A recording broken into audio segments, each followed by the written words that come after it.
Hello and welcome to the Literary Lair, you hoopy froods. Happy Towel Day. As you no doubt remember from last year, May 25th is Towel Day, a day set up to remember Douglas Adams, writer of the Hitchhiker's Guide to the Galaxy series. Last year, we looked at the last published work of Douglas Adams, The Salmon of Doubt. This year, we're going to look at Young Zaphod Plays It Safe, a story that Adams published in the utterly merry comic relief Christmas book way back in 1986. It's a prequel of sorts with an environmental and political slant. And it's super duper short, so I'm just talking to fill up time. Roll theme song.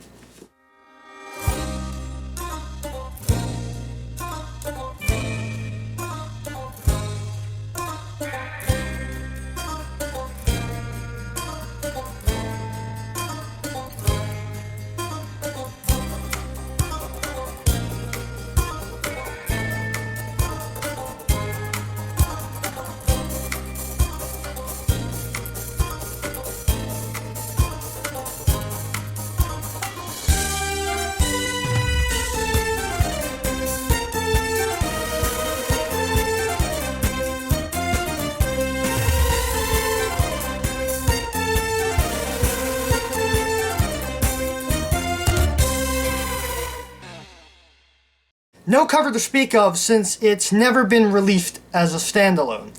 Fun fact though, it has been released in several collections, like The Ultimate Hitchhiker's Guide to the Galaxy, which I own, and The Salmon of Doubt, which I also own.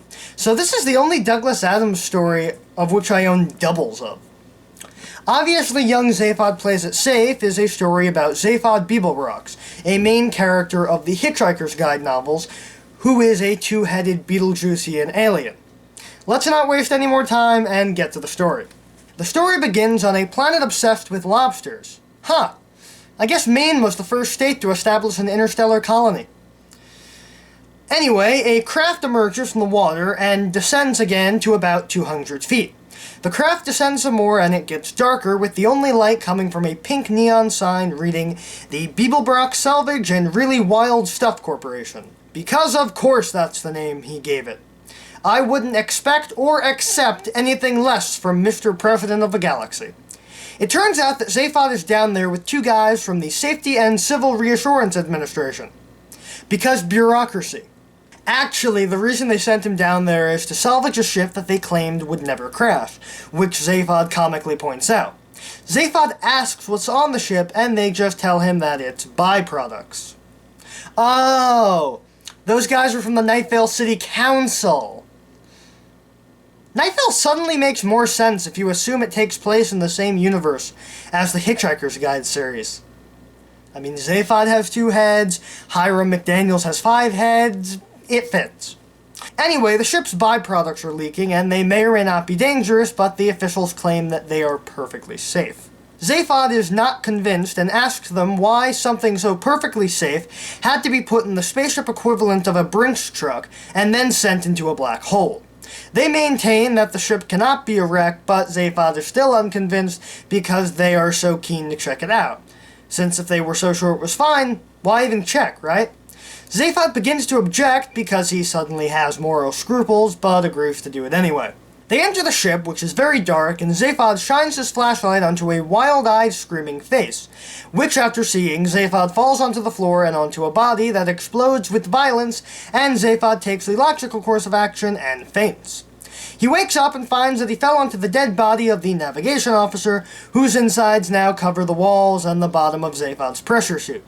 Turns out the face was in some sort of suspension tank and is babbling about lobster and how he prefers scallops. The officials show back up again to check on the computer's damage reports and say that the aorist rods are intact, which Zaphod knows about. Aorist rods are a now unused form of energy that harvested energy from a place that never used up all their energy, the past. Of course, it was very clean and plentiful, but it was also, above everything else, cheap. They abolished it when they found out that the future was harvesting energy from the present, which is the future's past. The present destroyed all of the technology, saying it was for their grandparents and grandchildren, but it was really for their own benefit. The ship contained the most dangerous things in the galaxy, but things that were only dangerous if people were crazy enough to go near them, which no one is, which is why they were perfectly safe. The officials go to the hold to find the most dangerous thing on the ship, the byproducts of designer people. Designer people were created by the Sirius Cybernetics Corporation and had synthetic personalities. But those personalities cannot actually exist in real people, and so therefore, there is nothing they will not do if allowed, and there is nothing they will not be allowed to do. To put that in simpler terms, no one would consider them dangerous, and so they could do terrible things without ever being suspected of planning to do terrible things. They find out that the escape capsule is gone, and said capsule plotted a course for Galactic Sector ZZ9 plural Z Alpha, which in layman's terms is Earth. It's implied that the dangerous designer person is the late Ronald Reagan, who at the time was the current president of the United States. The version in the Salmon of Doubt explicitly calls the escaped creature Reagan, which is a jab at the president since Douglas Adams had critical views of his policies. And that was young Zaphod Plays It Safe. Was it good? Yeah, for a 10-page short story, it's pretty good, and it's nice to see pre-President Zaphod, since he's got a better moral compass than he'll have as a politician.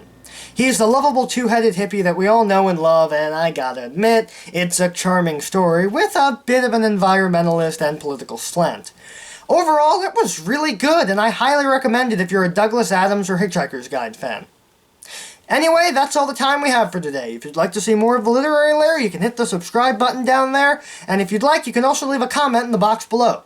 If you like this video, show it to your friends and share it around. And maybe consider supporting the show on Patreon. Be sure you celebrate Towel Day with a Pan-Galactic Gargle Blaster, and I'll see you next time.